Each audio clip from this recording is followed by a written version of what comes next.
भैया आता कसला विचार करताय? पुढं काय काय कसं कसं करायचं याचा. आता काल ठरलंय ना आपण काहीच करायचं नाही ते. पण म्हणून नुसतं बसून राहणं मला काही पटत नाही टॅलेंट. भैया आजा जीवनीशी गेला असता ना तर प्रकरण अंगलट आलं असतं आपल्या. म्हणून म्हणतोय आपण काय हालचाल करायची नाही. आणि एक बरं आहे हे कोणाला काहीच खबर नाही ते. काय खबर पाहिजे बोला. हे आलं बघा हुरडं पुक. बोला काय खबर देताय? हो एकच खबर आणि एकच चर्चा आहे गावात. आजा एकटाच सगळ्यासनी नाडलाय. हा आणि जाय तिथं आजाचं कौतुक आहे.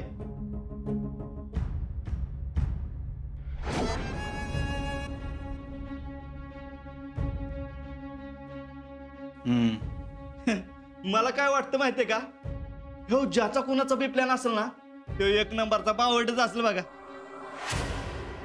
का? आव आता बघा की 4 माणसं होती, चौघांकडे बी हत्यार आणि एकटा आजा तो बी झोपलेला तरी बी चौघांना भारी पाडलाय.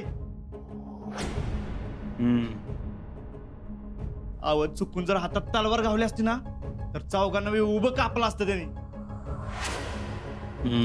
अहो एवढा तुकरट प्लॅन कुणाचा असेल हो?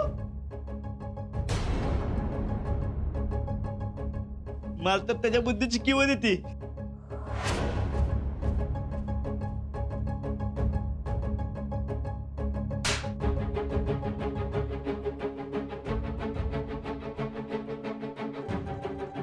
आमचा प्लॅन होता, आम्ही केलं ते. विचार विचार विचार कोणाच विचार ना. नाही भैया तुमचा आजो किती बी राग असला तरी तुम्ही असलं घाणेरडं काम करणार नाही माहितीये मला. माहितीये ना, विश्वास आहे ना, मग सारखं पुन्हा तेच तेच विचारून का डोक्याची. नाही भैया तुमचा अंदाज घ्यायसाठी विचारत होतो. आमचा अंदाज घेण्यापेक्षा नेमून दिलेली कामं करा नीट. जा त्या आजाचं कौतुक गावभर करून झालं असेल तर घरी जा आणि गाडी घेऊन ये मोठी आणि उपकार करा आमच्यावर. कराल ना? जी भैया. निघ.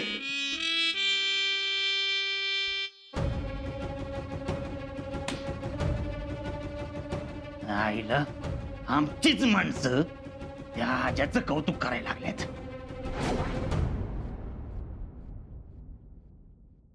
जी येते ती केळी आणि बिस्किटचं पुढे घेऊन येते. एखाद्यानंतर सफरचंद आणले का बक्की.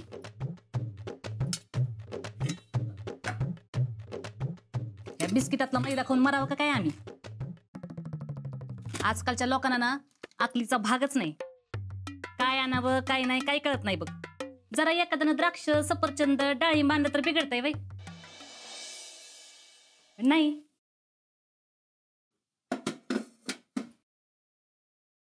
जेडे काय करतेस तू? खीर. चैनच चालली की.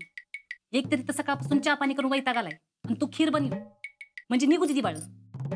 अगं खिरीने तेवढीच ताकद येते. अगं ताकद आणून काय कुस्त्या खेळायला पाठवायचंय बाई. अजिंक्य लवकर बरं होतं. अगं ती बरं होतेल तेव्हा होतेल. तुला काय गरज आहे एवढी त्रास करून घ्यायची? त्यात कसला आलाय त्रास? एवढी काही गरज नाही काळजी घ्यायची. मम्मी अगं घरचं माणूस आहे म्हणलं एवढं बी करायला नको वे. का वाजत त्या ट्रेनिंगला काय माहिती. जाता जाता इथे डोक्याला ताप करून ठेवलाय. तू दिसभर त्यांची सेवा करत बसू नका. जा जरा जीवाला काही तर खाऊन पिऊन घे. अजिंक्य लवकर बरे व्हावेत म्हणून उपवास ठेवलाय. लई होते ना जेडी ही. अगं म्हणजे तसं बी मला भूक नाही. मग म्हणलं आता जेवणारच नाही तर उपवास आहे म्हणून सांगू.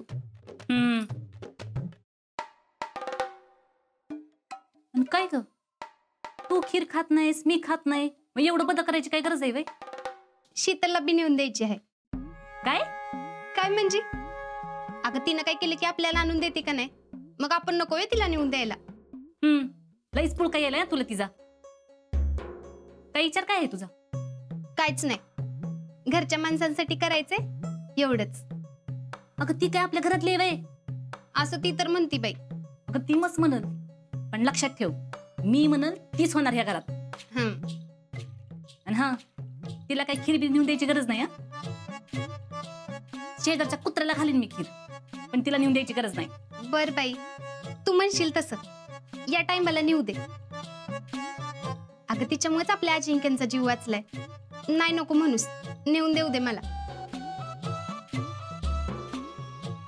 यापुढे कधीच काही नेऊन देणार नाही तिला.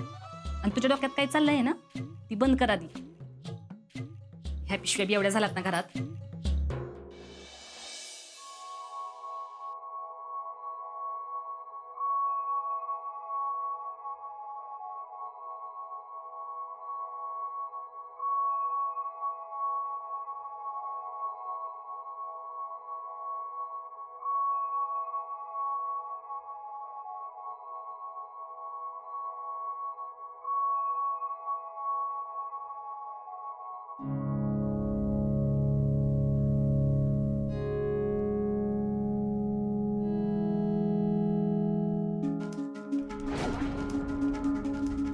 आजा, माझं तुझ्यावर लय म्हणजे लय प्रेम आहे. लय असतात मनमौजी, पण लाखात एक तूच माझा भाऊजी. ह्या आजाच्या सगळं अवघड होत चाललंय. ह्या आजाला आता सुट्टी नाही.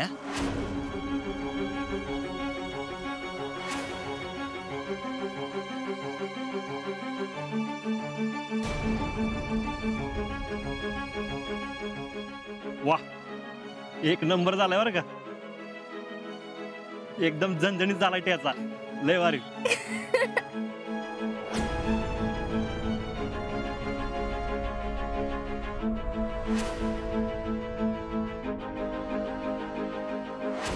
शिकले बरं वाटलं असतं ना तुला सगळ्या गावासमोर आमचा तमाशा करून.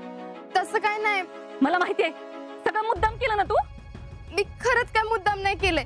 आजा आर्मीत भरती होण्यासाठी जी मरमर करतोय ना ती माहितीये मला, आणि म्हणूनच मी भरतीची जाहिरात दाखवायला आणली होती. अहो अजिंक्य ऐका की.